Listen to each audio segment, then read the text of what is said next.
आराध्य देव परम पूज्य सदगुरुदेव जी, इस मंच में विराजमान परम पूजनीय साध्वी समाज, संत समाज, मुरा से आए हुए हमारे प्रिय भैया भक्तराज मधुराम जी, परम सम्मानित सत्संग प्रेमी सज्जनों, भक्तिमय माताओं, प्यारे बच्चों, बड़े सौभाग्य की बात है इस ग्राम राजा भानपुरे में त्रिदिवसीय सत्संग समारोह का कार्यक्रम रखा गया है और इस सत्संग की गंगा में हम सबको गोता लगाने का सौभाग्य प्राप्त हुआ है। और इस ज्ञान की गंगा में जो जितना गोता लगाएंगे जीवन उतना ही कृतार्थ होता जाएगा, क्योंकि तन को पवित्र करने के लिए तीर्थ यात्रा करते हैं, हरिद्वार काशी कैलाश जाते हैं और मन को पवित्र करना है तब सत्संग को आना चाहिए। सत्संग एक ऐसा स्थल है जहाँ मन पवित्र होता है। मन के अपवित्रता के कारण ही जीवन दुखमय और नरकमय बना रहता है। मन अशांत रहता है और मन की पवित्रता हो जाती है तो जीवन सुंदर, सुखमय और शांत होता है। इसलिए संत गुरुजनों के सत्संग की आवश्यकता है और जीवन में सत्संग करके जो ज्ञान की बात संतों से सुनते हैं उसको आचरण में लाने की आवश्यकता है, क्योंकि हम सब बड़े सौभाग्य से मनुष्य जीवन को प्राप्त होते हैं और ये मनुष्य जीवन ऐसे ही बीत जाता है तो अंत में पछताना पड़ता है। संत गुरुजन हमें समझाते हैं कि मनुष्य जीवन बेशकीमती है। सदगुरु कवि ने कहा है, मानुष जन्म अनमोल है, मिले न दूजी बार, पक्का फल जो गिर पड़ा बहुरी न लागेला। मनुष्य जीवन बड़ा अनमोल रत्न है और ये दूजी बार मिलने वाला नहीं है। आप कहेंगे दूजी बार मनुष्य जीवन नहीं मिलता है तो क्या हम लोग पहले मनुष्य जीवन में नहीं थे? क्या मरने के बाद मनुष्य जीवन में नहीं जाएंगे? सदगुरु जब समझाते कहते हैं मनुष्य जीवन मिलता है, लेकिन कैसे मिलता है? 84 के चक्कर काट करके। सदगुरु श्री हरिदास जी ने कहा है, हम मनुष्य जीवन बहुत मुश्किल से पाते हैं।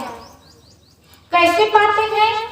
हम कई जन्मों को पार करके और जिस जन्म में जाते हैं वहां के भोग को पूरा करके तब फिर जीवन में आते हैं और जाते हैं तो कैसे पाते हैं?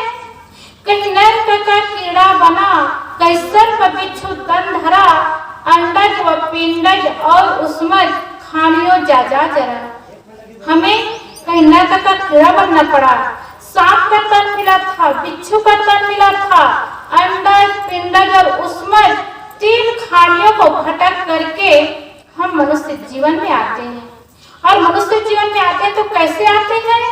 ये पहली बात नहीं है। कोई समय भूपति हुआ, पंडित चतुर कविवर हुआ, बहुबार सुंदर तन मिला, सुधवाम मालोजर हुआ। हम पृथ्वी के राजा थे, पंडित थे, चतुर थे, ज्ञानी थे और केवल अच्छे संस्कार में ही अच्छे जन्म में नहीं आए थे। मनुष्य जीवन में आए थे तो रोगी, दरिद्री, दीन, दुखिया, भिक्षु हो घर घर फिरा। रोगी का तन मिला था, दरिद्र का तन मिला था। इस तरह से दीन दुखी बन करके हम घर घर भीख मांगते थे। बहुत काल से संचित जगह फिर से सुभग तन मिला। कई जन्मों के बाद फिर से संचित कर्मों का उदय हुआ है तो मनुष्य जन्म की प्राप्ति हुई है। तो मनुष्य जन्म बहुत मुश्किल से मिलता है और मनुष्य जन्म तो मिलता है, लेकिन सुंदर संस्कार और स्वस्थ शरीर पाना ये भी बहुत मुश्किल से होता है।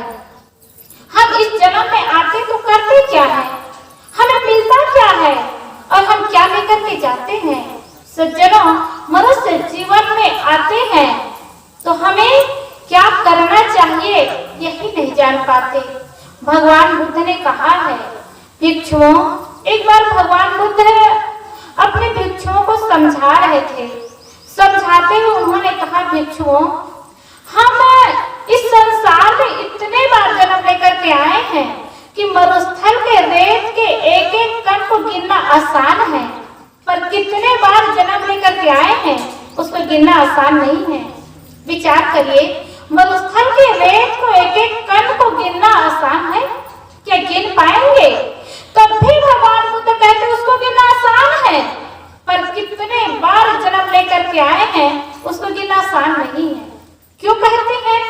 इसलिए कि जब से सृष्टि बनी तब से जन्म लेकर के आ रहे हैं। इस सृष्टि को किसी ने बनाया नहीं है, ये अनादि है, इसका कोई आदि नहीं, इसका कोई शुरुआत नहीं। और जब से सृष्टि है तब से हम जन्म लेकर के आ रहे हैं, और जन्म लेकर के आ रहे हैं तो मर रहे हैं, जन्म ले रहे हैं, मर रहे हैं। पुनरुक्ति जन्म, पुनरुक्ति मरना, यही चक्र तो चल रहा है। तो सृष्टि से कब से जन्म लेकर के इसको गिनना आसान नहीं है। मरुस्थल के रेत की संख्या हो सकती है, लेकिन मनुष्य जन्म की संख्या नहीं हो सकती। और जब जब आए हैं तब तक क्या किए हैं? प्रिय के वियोग में और अप्रिय के संयोग में रोए हैं और आंसू बहाए हैं। अब इतना रोए हैं, इतना आंसू बहाए हैं, एक जगह इकट्ठा किया जाए तो समुद्र का दरिया भी कम है, इतना रोए हैं। सज्जनों, जब जब हम इस मनुष्य जीवन में आते हैं, इसी जन्म का अनुभव सबको है। कोई कह सकते हैं कि मैंने जीवन में कभी आंसू बहाया ही नहीं? जब से जन्म लेकर के आते हैं तभी से तो रोना शुरू होता है। जन्म लेकर के आना और रोना ये विवस्था है, ये परवस्था, इसमें हमारी स्वस्था नहीं है। क्यों नहीं है? क्योंकि वैज्ञानिक लोग कहते हैं मनुष्य जन्म लेकर के आना, माँ के गर्भ से तुरंत जन्म लेकर के आना और रोना ये स्वाभाविक है। अगर बच्चा ना रोए ना तो माता पिता रोना शुरू कर देंगे, इसलिए बच्चे का रोना जरूरी है। क्यों जरूरी है?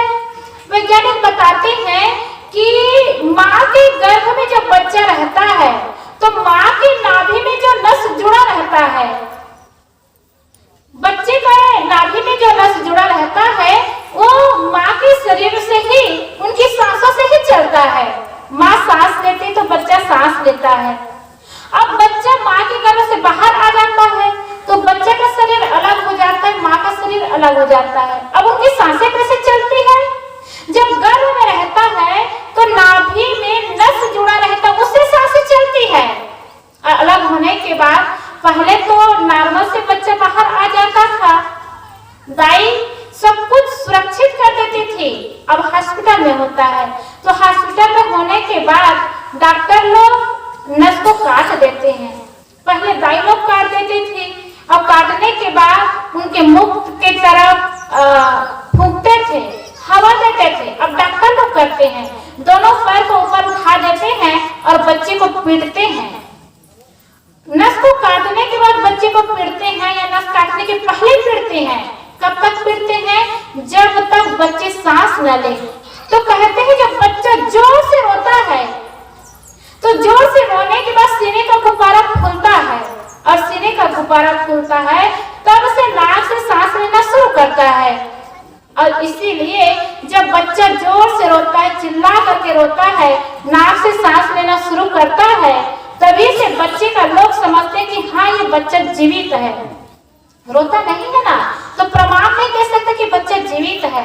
इसलिए डॉक्टर लोग उसको व्यायाम कराते हैं, उसको पीठ को दबाते हैं, उनके पैर को ऊपर करके दोनों पैर के तलवों को मारते हैं ताकि बच्चा रोए, बच्चे के मुख से आवाज आए और सीने का गुब्बारा फूले और बच्चे के अंदर सांस लेना शुरू हो। तो बच्चे का रोना स्वाभाविक होता है। और वही जब बड़ा होता है तब खिलौना के लिए रोता है, माँ के लिए रोता है, और बड़ा होता है तो नौकरी के लिए रोता है, और बड़ा होता है तब लड़का है तो लड़की के लिए रोता है, और लड़की है तब लड़का के लिए रोता है, और बड़े होते हैं तब बच्चों के लिए रोते हैं, और आगे होते हैं तब घर के लिए रोते हैं, जमीन के लिए रोते हैं, मकान के लिए रोते हैं, दुनियादारी के लिए रोते हैं। और बड़े हो जाते हैं तब बेटा आ गया, बहू चाहिए, बहू आ गई तब नाती और पोता चाहिए। और आगे जब बुढ़ापा आ जाता है और शरीर से अधिकार छूट जाता है, धन छूट जाता है, शरीर अस्वस्थ हो जाता है, तब किसके लिए रोते हैं?